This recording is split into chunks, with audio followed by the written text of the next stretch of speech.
सर्वांना जय महाराष्ट्र.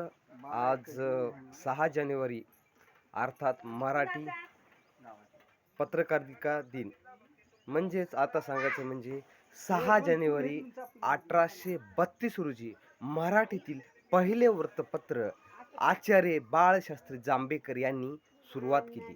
त्यानिमित्त आज सविस्तर या दर्पण या वृत्तपत्राविषयी घेतलेला आढावा.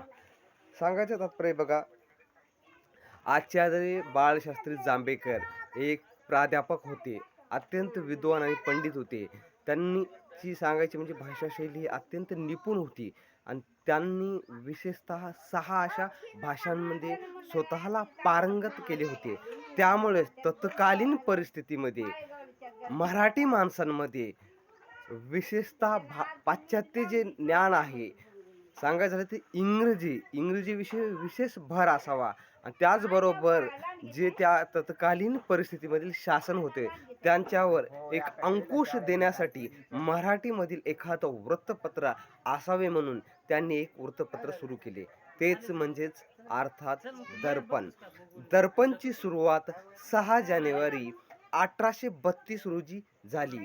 मराठीमधील हे वृत्तपत्र जरी असले तर ते 2 विभागामध्ये म्हणजेच एकाच पेपरवर एक सांगायचं झाले तर डाव्या बाजूला आणि उजव्या बाजूला असे 2 जे बाजू असतात आपल्या समोरासमोरील, जी डावी बाजू आहे तिकडे इंग्रजी प्रकाशित व्हायची आणि उजव्या बाजूला मराठीत प्रकाशित होते. तर मराठीमध्ये दर्पण म्हणतात, तर इंग्रजीमध्ये बॉम्बे दर्पण म्हणून त्याला ओळखलं जात होतं. बाळशास्त्री यांच्याविषयी जर सांगायचं झाले तर बाळशास्त्री यांचा जन्म महाराष्ट्र राज्यातील सिंधुदुर्ग जिल्ह्यातील पोंभुर्ली नावाचं एक छोटंसं गाव आहे. या गावामध्ये त्यांचा जन्म 1812 मध्ये झाला होता. सांगायचे झाले म्हणजे की बाळशास्त्री जांभेकर हे एलिफंटन नावाचे जे इंग्रजांनी सुरू केलेले मुंबईमधील पहिले जे महाविद्यालय होते त्या महाविद्यालयाचे ते मराठीमधील पहिले प्राध्यापक म्हणून विशेष त्याचा आदराने नाव घ्यावे लागेल. दुसरं सांगायचं म्हणजे एक मराठी हे दर्पण त्यांनी 1832 मध्ये जरी सुरू केलं असेल तरी ते प्रथम हे पाक्षिक म्हणून सुरुवात केली होती. नंतर त्याचं साप्ताहिकामध्ये रूपांतर झाले. 26 जून 1840 ला हे दर्पण हे वृत्तपत्र काही कारणास्तव बंद पडले. बंद पडल्यानंतर बाळशास्त्री जांभेकर यांनी अर्थात आचार्य शास्त्री यांनी 1 मे 1840 ला मराठीतील मासिक अर्थात पहिले मराठीतील मासिक दिग्दर्शन हे सुरुवात केले.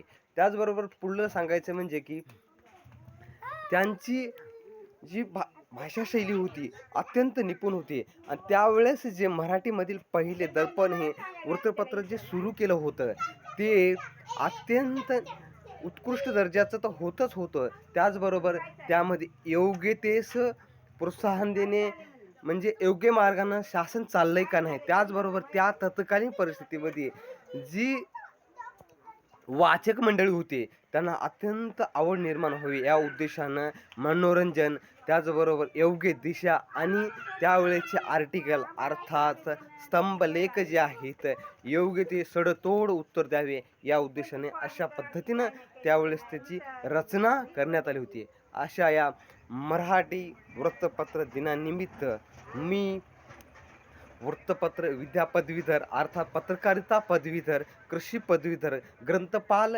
विषयातील पदवीधर, त्याचबरोबर अध्यापक पदविका धारक या नात्याने शिवानंद माधवराव लांडगे बनवसकर आपल्याला 6 जानेवारी 1832 रोजी सुरू झालेल्या मराठी वृत्तपत्र दिनानिमित्त खूप खूप शुभेच्छा देतो आणि माझे 2 शब्द संपवतो.